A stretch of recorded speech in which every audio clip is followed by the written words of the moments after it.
Mariane da Silva Isbarrola, de 30 anos, e sua mãe Terezinha de Fátima Pereira da Silva foram mortas no apartamento onde moravam no bairro Humaitá, em Porto Alegre. O crime aconteceu por volta das 7 horas da manhã, quando Mariane se preparava para ir trabalhar.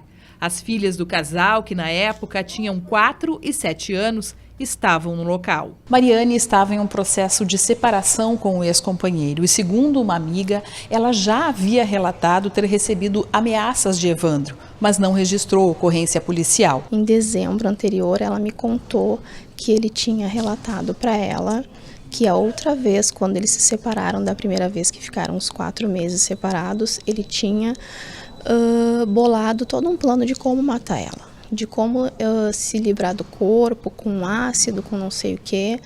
Tinha bolado tudo, tinha pensado em tudo, só que ele só não tinha pensado em com quem deixar a filha deles, que no momento eles só tinham uma, que é a mais velha, e ele disse que parou com esse pensamento de fazer alguma coisa em função disso, que ele não sabia onde deixar para conseguir desovar o corpo e para fugir, ele não sabia onde deixar pequenininho. Dariane morava a 30 metros do apartamento de Mariane e Terezinha. Ela foi uma das primeiras pessoas a chegar ao local após o ataque de Evandrios. E o meu marido ouviu os gritos de manhã, mas não atinou que fossem dela. Aí foi por umas 6h30 da manhã, eu estava dormindo, estava grávida. E quando ele saiu para trabalhar, umas 7 horas, ele viu a polícia e ambulâncias, e aí então ele foi lá ver o que tinha acontecido, porque ele imaginava o que tivesse sido. Daí ele viu que era realmente e voltou para me chamar e me passar a situação. Eu não acreditei, mas saí vestindo a roupa por cima do pijama e dizendo como que elas estão, e não acreditava. Eu dizia, na verdade, eu sempre disse para ela: Mari, ele pode fazer alguma coisa contra ti, mas quando realmente aconteceu, eu só sabia dizer assim, como elas estão. Eu avisei ela que ele ia fazer alguma coisa, mas eu não acreditava no que tinha acontecido. A amiga foi uma das 4 testemunhas de acusação ouvidas durante o julgamento. Os relatos destacaram o sentimento de posse de Evandrios pela vítima, incluindo situações em que ele a obrigava a manter relações sexuais diárias. Ele era muito sexual. Ela reclamava muito que ele era muito sexual, que queria sempre fazer 3, 4 vezes por dia, todos os dias da semana. Então, quando não acontecia da forma que ele queria, ele se revoltava e aí saía de casa e deixava ela na mão, porque como ele cuidava das meninas, ele levava para a escola, né?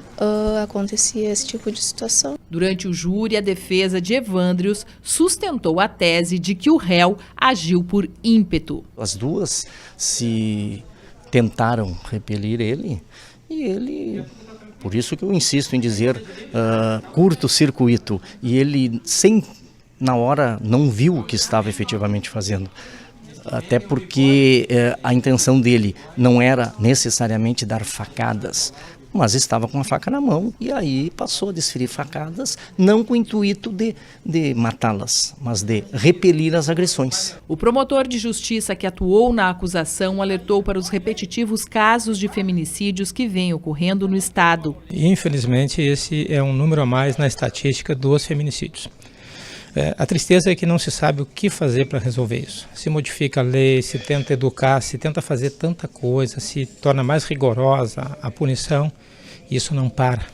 A sociedade precisa se debruçar sobre isso, sobre o feminicídio.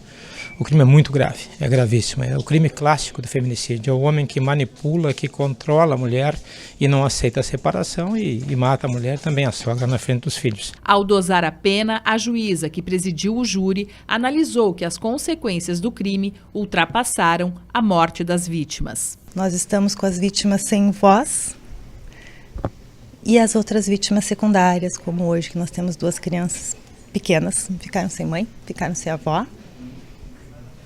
E é a tragédia que se expande além da pessoa que morreu. A magistrada também chamou a atenção para os casos de feminicídios tentados ou consumados em que as vítimas não registram ocorrências, subestimando os riscos. As situações, normalmente, quando chegam no júri, já vem acontecendo há bastante tempo, com alguns registros que foram retirados e com outras vítimas que nunca registraram nada, por medo, por vergonha, porque aquela pessoa é o provedor, porque elas mesmas se sentem culpadas da agressão, vão achando que eles vão melhorar, não melhoram, ou então fazem um registro lá da violência doméstica por uma ameaça, para dar um susto.